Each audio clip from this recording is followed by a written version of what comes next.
أعوذ بالله من الشيطان الرجيم بسم الله الرحمن الرحيم يا أيها الذين آمنوا لا تقربوا الصلاة وأنتم سكارى حتى تعلموا ما تقولون ولا جنبا إلا عابري سبيل حتى تغتسلوا وإن كنتم مرضى أو على سفر أو جاء أحد منكم من الغائط أو لامستم النساء فلم تجدوا ماء فتيمموا صعيدا طيبا فامسحوا بوجوهكم وأيديكم إن الله كان عفوا غفورا صدق الله العظيم رب اشرح لي صدري ويسر لي أمري واحلل عقدة من لساني يفقه قولي رب زدني علما سبحانك لا علم لنا إلا ما علمتنا إنك أنت العليم الحكيم سورة نساء پنځم سپارہ آیات نمبر 43 یا ایها الذین آمنوا ای ایمان والو لا تقربوا تاسو منزدیکیږئ الصلاة منستا وانتم سکارا په دې حال کې چې تاسو په نشه کې حتی تر دې پورې تعلموا چې تاسو پوهیږئ ما په هغه څه باندې تقولون چې تاسو وایئ ولا جنبا او منزدیکیږئ په حالت جنابت کې اصل کې دا آیات حضرت عبدالرحمن ابن عوف رضی اللہ عنہ ډوډۍ کړې و صحابه کرام رضوان الله علیهم اجمعین له ټول مدعو کړو ټول ته دعوت ورکړو صحابو چې کله ډوډۍ وخوړله نو د شرابو دور چلیدو ځکه د شرابو د حرمت حکم لانه راغلی نو شراب څنګه چې مونږ تاسو د بوتلې سکونو د کشن به شراب سکلي کېدل نو شراب چې کوم دی اسکل نو چې څنګه شراب ملګرو اسکل ټولو نو حضرت علی رضی الله عنه د ماخام مونږ ټیم شو حضرت علی رضی الله عنه د ماخام مونږ د پاره ورمخ کې شو د امامتۍ د پاره او چې کله د امامتۍ د پاره ورمخ کې شو صحابه ورپسې وروسته ودرېدل نو دا قل یا ایها الکافرون لا اعبد ما تعبدون دا سورۃ شروع قل یا ایها الکافرون لا اعبد ما تعبدون لا اعبد ز عبادت نکوم ما د هغه بوتانو تعبدون چې تاسو کوي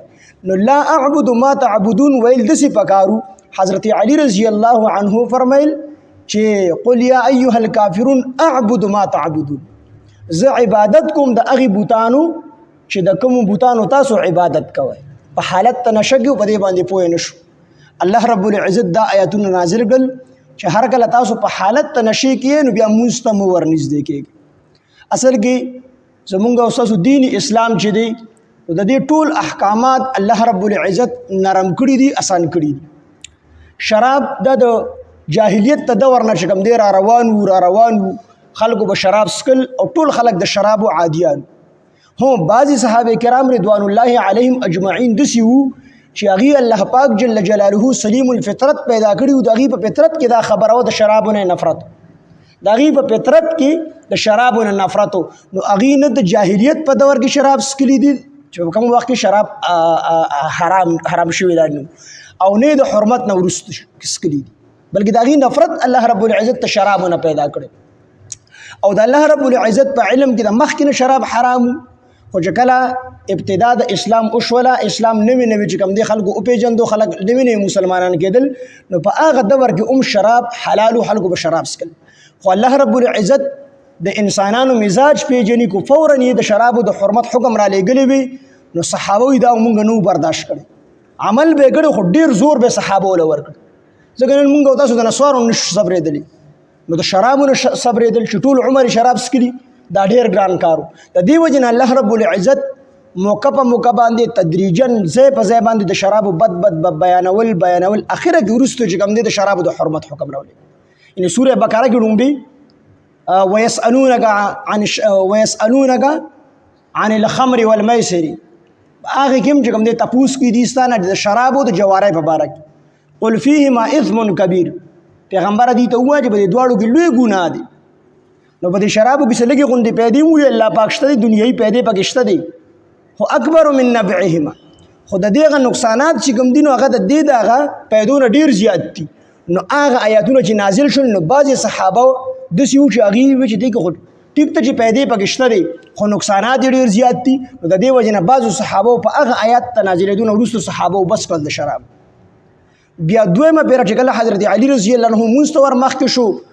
او عبدالرحمن بن عوف رضی الله عنه چې کومه ډوډۍ کړې وه نو چې کله دا آیات نازل شو یا ایها الذین آمنوا لا تقربوا الصلاة وانتم سکارى دا آیات نازل شو نو ډېرو صحابو د دې آیات ته وجې نه شراب پرېښودل چې دا شی خو موږ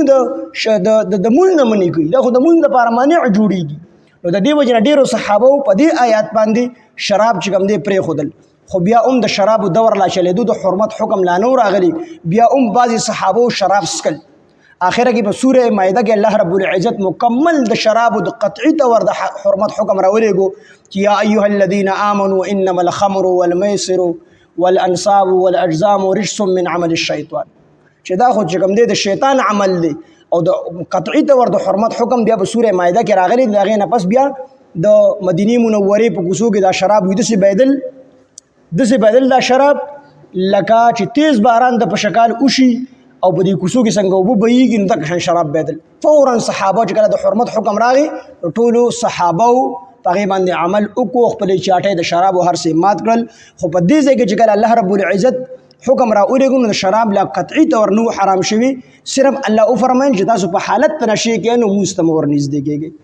نو یا دې کې هغه حکم بیاني الله فرمایي یا ایها الذین آمنوا ای ایمان والو لا تقربوا تاسو مو ورنږدې کېږئ الصلاة مونځ ته وانتم سکارى په دې حال کې چې تاسو په نشه کې د نشې په حالت کې مونځ ته مو ورنږدې کېږئ حتی تر دې پورې تعلمو چې تاسو پوهیږئ ما په هغه څه باندې تقولون چې تاسو وایئ یعنې د نشې په حالت کې خو سړی په دې نه پوهېږي څه وایم د دې وجې نه حضرت علي رضی الله عنه خطا شو که نه چې اعبد ما تعبدون زه د هغه بوتانو عبادت کوم معنی داسې جوړه حالانکه هغه قصدن عمدن داسې نه دي ویلي نو الله فرمایي تعلمو چې تاسو پوهیږئ ما په هغه څه باندې تقولون چې تاسو وایئ یعنې ستاسو خوش او خواص برابر وي نو بیا مونځ ته ور مخکې کېږئ د دې وجې نه علماو مفسرینو لیکلي هم دي چې که یو سړی دومره خوب په ده باندې زور کړی دی چې دی په مونځ کې په ولاړه باندې اوده دی نو په دې ټایم کې مونځ مه کوئ ځکه چې کیدای شي ته سبق وایې او د سبق ویلو په ځای باندې ځان ته کنځلو کړي یا سبق وایې او بددعا دې د خولې نه وخیږي انسان دغه ټایم کې په خپلو چې خوب دې برابر شي نو پاسه بیا مونځ وکړه خو دا نه ګورې چې فرض مونځ خبره نه ده ګورې ښه نوافلو کې دا خبره ده چې په هغه ټایم کې مونځ کوې چې ستا زیات خوب نه درغلی نو حتی تر دې پورې تعلمو چې تاسو پوهیږئ ما په هغه څه باندې تقولون چې تاسو وایئ ولا جنبا او نه په حالت ته جنابت کې مونځ ته مو ورنږدې کېږئ ولا جنبا او نه په حالت ته جنابت کې الا عابري سبیل مگر په حالت ته سفر کې عابري سبیل یعنی په حالت ته مسافرۍ کې په حالت ته سفر کې په حالت ته سفر کې څه مطلب خو ته چېرته کې په جنابت کې او په حالت ته سفر کې تا ته اوبه نه میلاویږي یو میله پورې تا ته اوبه نه میلاویږي نو خیر دی بیا تیمم وکړه بیا تیمم ستا لپاره جایز دی یا ته داسې بیماري چې ستا لپاره اوبه نه دي ټیکو نو بیا تیمم وکړه الا عابري سبیل حتی تر دې پورې تغتسلو چې تاسو غسل وکړئ نو مونځ ته مه ورنږدې کېږئ ولا جنوبا او نه چې کوم دی په حالت ته جنابت کې حتی تر دې پورې تغتسلو چې تاسو غسل وکړئ چې غسل وکړئ نو بیا مونځ ته ورنږدې شئ نو په پلیتۍ کې نه په وړه پلیتۍ کې نه په لویه پلیتۍ کې دې کې به چې کوم دی مونځ ته نه ورنږدې کېږي وان کنتم او که چېرې تاسو یې مرض وا بیماران یې او علی سفر یا په حالت ته سفر کې او جاء احد یا راشي یو کس منکم لتاسونه من الغائط او دسماتینا او دسماتینا راشي او دسمات کی او لامستم النساء یا جماع کی النساء د خپلو بیبیانو سره دا ټول صورتونه دي نو فلم تجدو نو په دې ټولو صورتونو کې فلم تجدو کو تاسو اونو منتلې ما ان اوبو فلم تجدو کو تاسو اونو منتلې تاسو اونو مومئ ما ان اوبو دې ټولو صورتونو کې تاسو اوبو اونو مومئ نو فتیممو نو تاسو تیمم وکئ صعيدا طيبا په پاکي خاورې سره او به درته نه میلاویږي په حالت د سفر کې یا چې کوم دی لوی اودس ماتې دې کړی دی وړوکې اودس ماتې دې کړی دی اودس دې مات کړی دی یا چې کوم دی د خپلې بیبي سره د جما کړی ده او په لوی اودس ماتې کې په غسل کې نو په دې ټولو صورتونو یې تا ته اوبه نه میلاویږي او یا ستا دپاره اوبه موزیرې دي نو فتیمموا صعیدا طیبا نو بیا تیمم وکړه په پاکې خاورې سره په پاکې خاورې سره تیمم وکړه نو دا تیمم بیا قیم مقام دی د اودس په سفر کې نو 1 میل پورې یو طرف ته 1 میل پورې بل طرف ته 1 میل څلور طرفه یو میل په دې کې تا ته اوبه میلاو نه شوې نو بس تیمم وکړه مونځ وکړه ستا مونځ کېږي دا کارنګې تا د ډاکټر وي ستا دپاره اوبه نه دي ټیکو نو ته به مونځ نه پرېږدې بس تیمم وکړه ستا دپاره اوبه ټیک نه دي اوبه ستا دپاره موزیرې دي نو تیمم وکړه نو په هغې باندې خپل مونځ وکړه ستا مونځ پې کېږي تیمم به څنګه کوي فتیمموا تاسو تیمم وکړئ صعیدا طیبا په پاکې خاورې سره نو څنګه به کوئ فامسحو تاسو مسح کوئ بوجوهکم خپلو مخونو لره و ایدیکم او خپلو لاسونو لره نو 2 ضربه دي یو دا چې په تیمم کې نیت شرط دی نیت پکې فرض دی که یو سړي هسې خپل لاس او مخې چې کوم دی مسح کو خو نیت تیمم نه دی کړی تیمم نه دی شوی یو پکې نیت فرض دی او 2 پکې ضربونه دي یو ضرب د مخ دپاره دی یو ضرب د لاسونو دپاره دی نو مخ په هم ټول مسح کوي په خاورې سره او